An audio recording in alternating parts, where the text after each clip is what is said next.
Hi guys, my name is Emma and let's talk Suki stuff. I'm really sorry guys, I know this is a bit late, it's already halfway through January, but a couple of you have been asking for this video.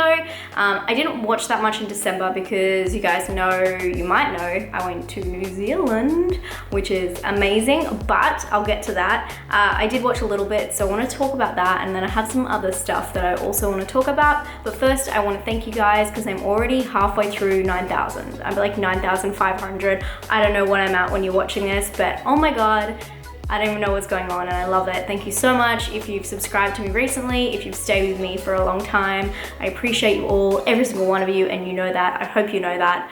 When I get to 10,000, I will be doing a PO box. I'll make a PO box and I'll also do a Q&A or maybe a live stream, whatever you guys want. Let me know what you want down in the comments and upvote anyone else has the same answer as you, so I know. Anyway, let's get on to it. Let's talk about what I watched on Letterboxd. Down at the start of the month, I watched Better Watch Out, which is a Christmas horror movie, and yeah, I was a little bit hit and miss with it. I liked the premise kind of, but then I kind of didn't.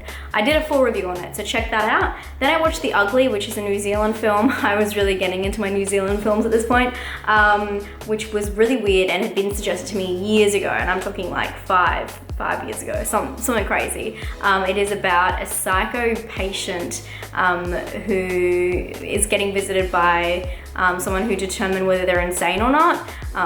Like when I call them psycho already. Anyway, it's kind of about their life, and it's very old. I mean, it's only 1997, but it seems a lot older than that. It's not very polished. It's interesting-ish. I don't think you guys would like it, to be honest. And then I watched The Temple, which is a 2017 horror movie that is on Netflix. Don't watch it, don't bother. It's really cliche, kind of stupid, and yeah, it was a blend of a lot of different movies in one. It was one I was actually gonna do a review for, but when I was watching it, I'm like, I have nothing to say about this. It's very unoriginal, and that's kind of it. I would recommend giving that one a miss. I then watched the documentary Voyeur. It is about a guy that had a motel in America, and he actually like built a lair, I don't know what you want to call it, something on top so he could peer into each room. And he was like a peeping Tom, and he like came out to a reporter and told them all about this because he didn't want to die and not be like glorified where he thought he was gonna get glorified for doing this. He thought he was the only person who's ever done this, and that's a huge accomplishment in his mind.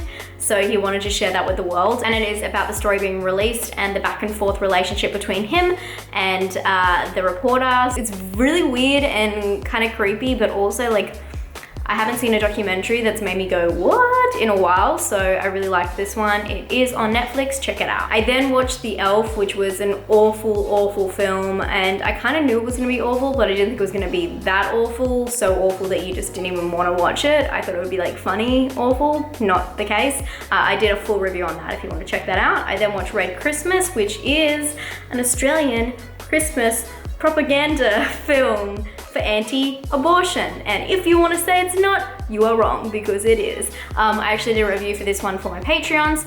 This is totally a bizarre film. It is set in Australia, but it has like an American as like the lead mum.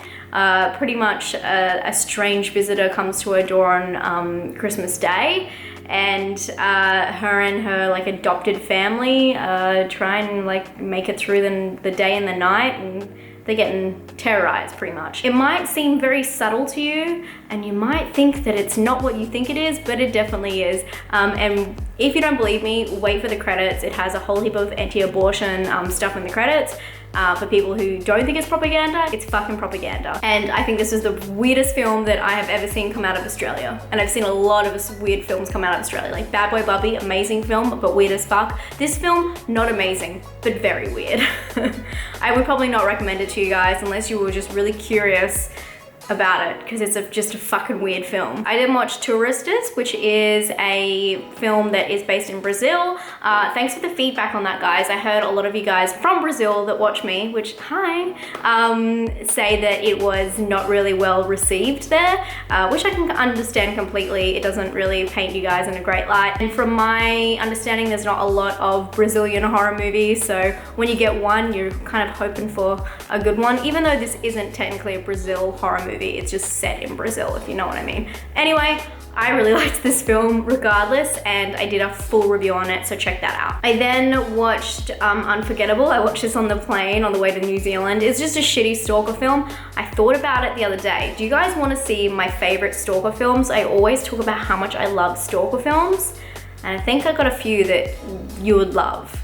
And it's not this kind of stalker you think all the time. So I think that I could put together a good list. If you're into them, let me know. This one was shit. Katherine Heigl, she's an ex, and her kid is going to the home of her ex and their new partner, and then it just kind of, she gets jealous and then the crazy bitch comes out. I love these films, but only because they scratch an itch for me, and I don't know what. But it wasn't very good. It was a great film to fall asleep to on the plane, but give it a miss. The next film I watched was The Immortal Life of Henrietta Lacks. This is an Oprah Winfrey TV movie, I believe. I know Oprah Winfrey picked it up, and I'm pretty sure she produced it, or just executive produced it at least. She put the money in the backing. I'm definitely sure about that. But she is also in it. It is an interesting film. I had no idea about this. Look it up because I won't do it justice. If you watched Oprah's speech recently at the Golden Globes, this is the kind of stuff she's fucking talking about, when these are the people who have been abused and used, but their mark on society still affects us today in positive ways, and they're the people who just fucking got on with it and had to. And I'm getting really into a rant, but this is one of those people. If you're interested in stuff she's talking about in that speech, this is a movie to watch. Not a great movie, but very interesting story, and it's a true story. Also, Me Too. On a lighter note, on Christmas Eve, Dean, the sweetheart he is, let us download and watch Home Alone, one of my favorite films of all time, and I cried like a little baby in the hotel room, and it was the best thing ever. And although I'll always rate this film 4 out of 5, it is got a place in my heart forever. Then, if you haven't written anything down on your notepad yet, I do have one huge recommendation for you guys. I watched Occult. This is a Japanese horror movie. Holy fuck! This movie is amazing for some of you. The people who can take an idea and like see the potential in it without all the prettiness and the beautiful cinematography and special effects that suck. This film has such a good idea and puts together a found footage horror movie really well. It is bizarre. It is about an incident that happens on a bridge, on like a tourist spot, and a camera crew go in to like figure out what happened, and then they meet this other guy, and he's homeless, and it's fucking bizarre. He thinks that aliens are after him, and it is just a roller coaster ride through madness. The end, a bit too mad for me. It's very Happiness of Katakuris, but you can understand where they were trying to go. I did laugh at the end. But this film, I tell you what, I watched it over 2 nights. The first night, when I turned it off and I was in the hotel room, I was actually scared. The vibe in this film is fucking amazing. And if you see in it what I saw in it, you will love it. So I'm hoping, I know that half of you will love it and half of you will hate it. So I'm trying to describe it in a way. It's not a glorious film to look at, but the idea behind it is amazing. If you love found footage, if you love Blair Witch, if you love anything to do with aliens, if you love The Communion, check it out. It is a weird gem that I really liked this film. The ending kind of sucked, but great film. Unfortunately, that is all the movies I watched this month. So if you're gonna write down any ones to check out yourself, Turistas and The Occult, great movies in their own way. Now to TV shows, I have a bone to pick with you. Walking Dead, you fucking psycho. Okay, I'm a bit behind you guys, so this hopefully is not a spoiler. This isn't a spoiler, you guys fucking know. I'm in season 7 and I am hating every second of it. So Dean bought season 6 and season 7 on iTunes. Season 7 only because there was a huge cliffhanger at the end of season 6, which I'm sure you guys have seen. This is when Negan comes in. And fuck, man. I won't spoil any general spoilers. I just meant like Negan comes in, that's where I'm around.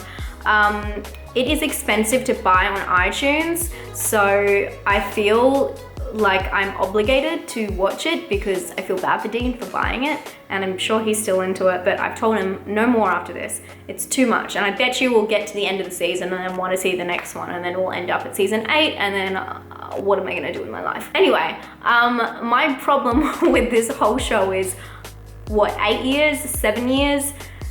Whatever it is, of seasons, so 7 years of loving these characters, and then this fucking Negan guy comes in and he just fucks everything up, and every single episode of season 7 you're just watching someone that you have been so attached to fucking suffer and nothing happens, and it's just a grueling process. Tell me, why does this affect me so much? The funny thing is, like, people like Freddy Krueger, like Jigsaw, Pinhead, I love seeing them tear apart people. I don't give a fuck about these characters. I haven't spent 7 years watching them and fucking rooting for them.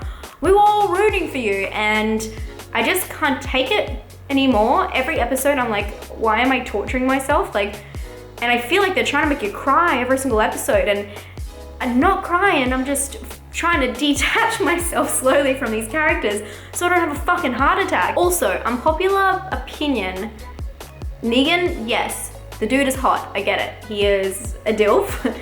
He's fucking hot. Does he even have kids? I don't know. But does not excuse his behavior. Don't know why this annoys me so much.